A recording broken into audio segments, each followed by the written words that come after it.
Deməli, bir hədlinin dərəcəsi deyəndə, bir hədlinin daxilində olan dəyişənlərin ən yüksək, ümumiyyətlə, qüvvət üslərinin cəmini götürürdük. Yəni, 2 üstə gəl 5 götürürdük, düzdür?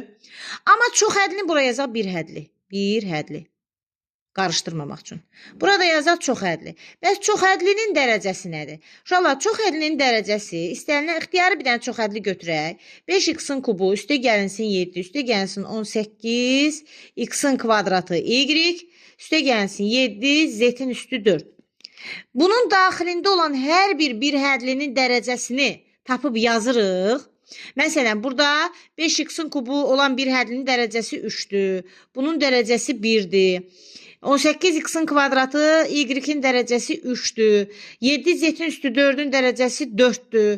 Bu dərəcələri tapandan sonra, təyin edəndən sonra bunların içindəki ən yüksək dərəcə bizim çox hədlimizin dərəcəsi olur.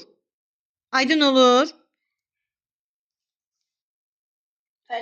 Ay, sağ ol. Deməli, nə edirik? Əvvəlcə bunların hər birinin dərəcələrini təyin eləyirik. Dərəcələrin içindən ən yüksəyini götürürük. Əmsal da deyəndə çox hədlidə əmsal olmur, əmsallar olur.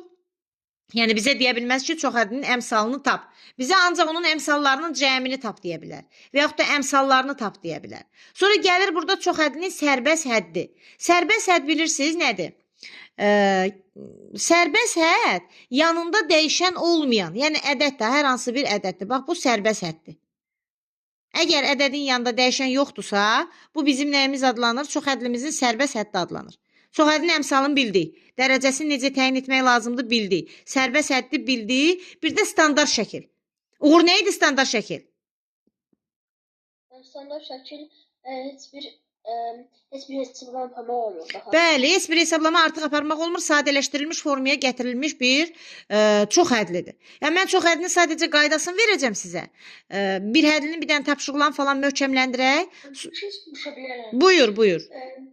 Bu indi lövhədə yazmışsınızsa bu çox həddi. Aha. Bu standart haldadır, yoxsa... Bəli, bu standart haldadır. Çünki mən x-in kubu ilə x kvadratı y-i toplayıb çıxa bilmirəm, z-in üstü 4-ü toplayıb çıxa bilmirəm. Görsən, heç bir şey eləyə bilmirəm. Heç nə eləyə bilmirəm. Yox, əgər mən burada bir dənə yazsaydım ki, məsələn, 4x-in kubu y üstə gəlinsin 7 çıxılsın, 2x-in kubu y çıxılsın, nə bilim 16, bu olacaqdı standart şəkildə olmayan. Çünki bizdə burada daxilində olan bir hədliləri, oxşar bir hədliləri axı toplayıb çıxa bilirik. Belə bir qayda keçdik bir hədlini keçəndə. Dedik ki, yalnız əmsalları ilə fərqlənən bir hədliləri biz istədiyimiz kimi toplayıb çıxa bilirik. Bunları toplayıb çıxa bilirəm deyə bu standart şəkildə deyil. Aydın oldu? Aha. Sərbəst hədd nə oldu Fatimə? Məsələn, burada sərbəst hədd necədir? Mən xeyr deyə bilərəm. Neçədir burada sərbəst hədd? Mən burada sərbəst hədd 7. Bəli, sərbəst hədd 7-dir. Burada sərbəst hədd 7-dir. Belə. Bu bizim çox hədli haqqında anlayışımız. Əslində çox hədlilər bir hədlilərin üzərində aparılmış oyunlardır. Belə deyək də, biraz əyləncəli şəkildə. Bir hədliləri götürüblər, özləri üçün oynayırlar, toplayırlar, çıxırlar, nə bilim, onları standart şəkilə gətirirlər, əmsalların cəmini tapırlar bir neçə bir hədlinin, sonra ayrı-ayrı qüvvətlərini tapırlar, ən yüksəyi götürüb qoyurlar həmən çox hədlinin dərəcəsi kimi, qüvvəti kimi. Aydın oldu? Gəlin, onda bir də son anda bunun əmsalların və dərəcəsini də göstərək, saxlayaq burada. Bunun əmsalları neçədir? Əgər əmsalların cəmidirsə, neçə götürərəm? Deyin görə əmsallardan birini yazaq, tez olun. Neçədir? Mənə 3. 3, sonra? Mən bir də 18. 7, bir də 18. Yadınızda saxlayın, sərbəst hədd də əmsal sayılır.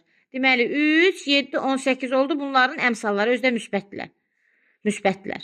Bəs bunun dərəcəsi deyəndə neçə götürəcəksiniz? Daxilindəki bir hədlərin dərəcələrin ən yüksəyi. Bu oldu 4. Bu bir həddin dərəcəsi 4-dür. Bunun dərəcəsi 0-dır. Bunun da dərəcəsi neçədir? 1-dir. Onda bu bir çox həddinin dərəcəsi olacaq 4. Aydın oldu? Mən bəs bir şey deyirəm. De. Bir danışın. Aha.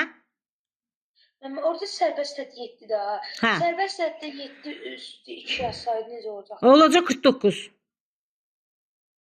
yəni elə bir qüvvətlərdə dərəcəsini götürə Yo, bilər. biz bax indi bura bax. Biz bir hədlini keçəndə deyirdik ki, sizə belə bir tapşırıq vermişdim ki, uşaqlar 7-nin kubu, nə bilim y-in kvadratı, x-in üstü 4. Bunun dərəcəsini tapın deyəndə çaşıb burada kubu götürməyin ha uşaqlar. Bu 7-nin kubu hansısa bir ədəddir. Yadınıza gəlir? Burada da 7-nin kvadratın versində bunu silib yerinə 49 yaza bilirəmsə bu ədəddir. Mən bunu necə dərəcə kimi qəbul edə bilərəm?